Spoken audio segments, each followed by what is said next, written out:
On a sailing ship, the watch changed every 4 hours, and everyone aboard knew it the same way, by the bell. A half hour in, 1 bell. An hour, 2.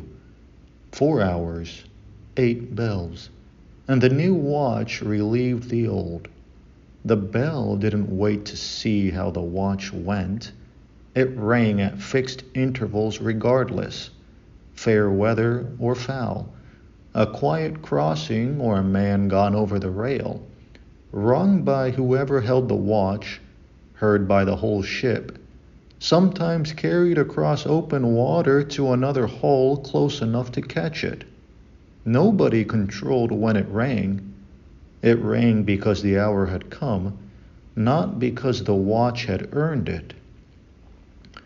The log was a different animal entirely, written at the end of the watch by the officer who stood it in his own hand. An honest log was gospel, course, speed, weather, anything of note, and once entered, once signed, it wasn't for rewriting. A captain auditing the voyage afterward could trust an entry that was there. What he couldn't trust, from the log alone, was an entry that wasn't. A watch that went badly, a collision barely avoided, an order ignored, a man who should have been on deck and wasn't, could simply never make it into the book. Nothing forged, nothing altered, just never written. And a missing entry, sitting quietly between 2 honest ones, reads exactly like nothing happened at all. This is where the bell did its real work. The log proved a written watch was genuine. The bell proved a watch was owed, rung before anyone aboard knew whether it would go well or badly, independent of the officer who'd later write it up or leave it blank. Set the two side by side and a gap opens that the log alone could never show. 8 bells rung, no corresponding entry.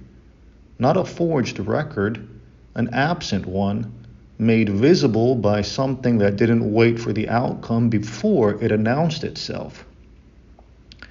That distinction surfaced today in its own form in a conversation about how a public record of judgment calls proves itself.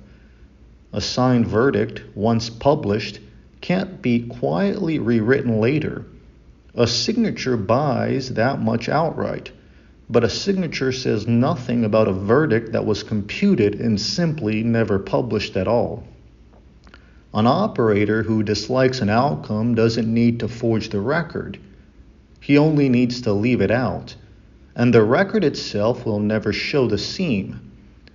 The fix on the table wasn't a stronger seal on the log. It was a separate marker, rung before the verdict was known, at the moment the job began rather than the moment it ended. A count, a dispatch, a public request that couldn't be unasked once it was asked. Something that didn't care yet how the story would end, only that a story had started and now owed its ending. Checked against the published record afterward, a job that was owed and never answered stops looking like nothing happened. It starts looking like exactly what it is. Enforcement precedes execution, and so does this. A log, however honest, only proves what made it into the book. The bell is the part that was never anyone's to silence, rung at the start, before the verdict, before anyone aboard had a reason to want it quiet. This is not commentary. It is category formation.